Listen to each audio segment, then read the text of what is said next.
በስመ አብ ወወልድ ወመንፈስ ቅዱስ አሐዱ አምላክ ወበዛቲ ዕለት ሰየሞ እግዚአብሔር አንድ አምላክ በሚሆን በአብ በወልድ በመንፈስ ቅዱስም ክብር የሚገባው እግዚአብሔር በዚች ቀንም የመላእክት አለቃ የሚካኤል ከወገኖቹ ከመላእክት ሁሉ በላይ አድርጎ አክብሮ ሹሞታል።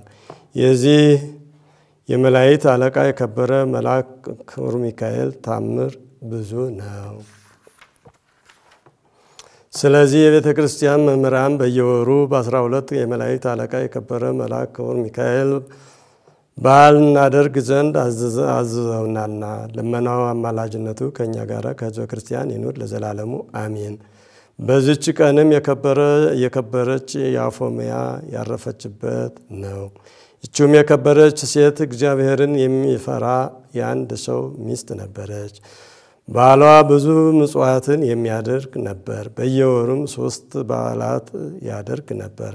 እነዚህም በየወሩ በ12 ቀን የሚከበረው ሚካኤል በዓል፣ በየወሩ በ21 ቀን የሚከበረው የከበረች የቅድስት ድንግል ማርያም በዓል፣ በየወሩ በ29 ቀን የሚከበረው የጌታችን የኢየሱስ ክርስቶስን የልደቱ መታሰቢያ በዓል ናቸው። የሚሞትበት ቀንም በደረሰ ጊዜ እሱ ያደርገው የነበረው ምጽዋት እንዳታስታጉል ሚስቱንም አዘዛት። ይልቁንም እሊህን 3ቱን በዓላት ከየቷ ልታኖረው የከበረ ሚካኤልን ስልም ይሰጣት ዘንድም ባሏን ለመነችው። ይህንንም አደረገላት። እሱም ባረፈ ጊዜ ይህች የከበረች ሴት ባሏ ያደርግ እንደነበረው ታደርግ ጀመር። ሰይጣን በእሷ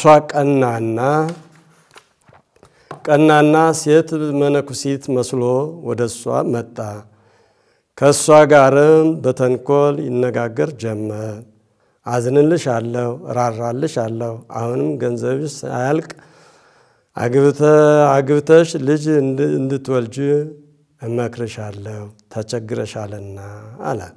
እነሆ ባልሽም መንግሥተ ሰማያት ወርሷል፣ ምጽዋትም አይሻም አላት። እሷም መልሳ እንዲህ አለችው፣ እኔ ከሌላ ወንድ ጋር እንዳልገናኝ ለእግዚአብሔር ምያለሁ። ርግቦችም ስንኮ ሌላ ወንድ አያውቁም። እንግዲህ በእግዚአብሔር አምሳል በተፈጠረ ለሰው ወገን ይህ ምን ማድረግ እንደምን ይገባል? ምክሩንም ባልተቀበለችው ጊዜ መልአኩ መልኩን ለውጦ ጮህባት። እኔም በሌላ ቀን ወደ አንቺ እመጣለሁ አላት። ክቡር መልአክ ሚካኤል ስዕል ይዛ አባረረችው።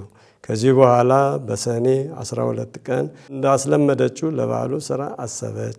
ዳግመኛም ሰይጣን መልአክ መስሎ ታያት። ቸር አለሽን የመላእክት አለቃ ሚካኤል እኔ ነኝ፣ እግዚአብሔር ወደ አንቺ ልኮኛል። እሱም ምጽዋትን ትተሽ ከሚመናን ወገን አንድ ሰው ታገቢ ዘንድ አዘዘሻል።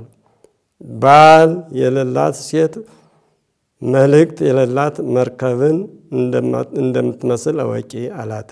ከብሉይ መጻሕፍት ምሳሌ እያመጣ ከምስጋና ከይስሐቅ ከያዕቆብና ከዳዊት ሌሎችም እሊህንም ሁሉ እያገለግሉ እግዚአብሔርን ደስ እንዲያሰኙት እየጠቀሰ ይነግራት ጀመረ። ይህችም የከበረች ሴት ምላ አንተ የእግዚአብሔር መልአክ ከሆንክ የመስቀል ምልክት ወዴት አለ? የንጉሥ ጭፍራ ወደ ሌላ ቦታ ሲሄድ የንጉሥን ምልክት ሳይዝ አይሄድምና አለችው። ሰይጣንም ከሷ ይህንን ነገር በሰማ ጊዜ መልኩን ለውጦ አንቆ ይዛት ዘንድ ሻ። ወደ ከበረ ወደ ሚካኤልም ለመነች። ወደ እሷ ፈጥኖ ደርሶ ከእሱ አዳናት። ዲያብሎስንም ይዞ ወደ ጥልቁ ወረወረው። ሰይጣንም የመላእክት አለቃ ቅዱስ ሚካኤል ዓለም እስኪያልፍ ድረስ እግዚአብሔር ታግሶኛልና ማረኝ፣ አታጥፋኝ ብሎ ለመነው። የመላእክት አለቃ አባረረውና ሳያጠፋው በእግዚአብሔር ስም አምሎታልና። መልአኩም ቅድስት አፎምያን አንቺ ሴት በዚህች ቀን ከዚህ ዓለም በሞት ትለያለሽና ሂደሽ ስራሽን አከናወኚ። እነሆ እግዚአብሔር ዓይን ያላየውን ጆሮ ያልሰማውን በሰው ልቦና ያልታሰበውን አዘጋጅቶልሻልና አላት። ሰላምታ ሰጥቷት ወደ ሰማይ አረገ። ወምድረዝ ፈጸመት ገብረ ይላል። ከዚህ በኋላ እንደሚገባ የባሉን ስራ ፈጸመች። ወደ ኤጲስቆጶሱ ወደ ካህናቱ አለቆችም ወደ እሷም መጡ። ለድሆች ለጦም አዳሪዎችም ይሰጥላት ዘንድ ገንዘቧን ሁሉ ሰጠቻቸው። ከዚህ በኋላ ቁማ ጸለየች።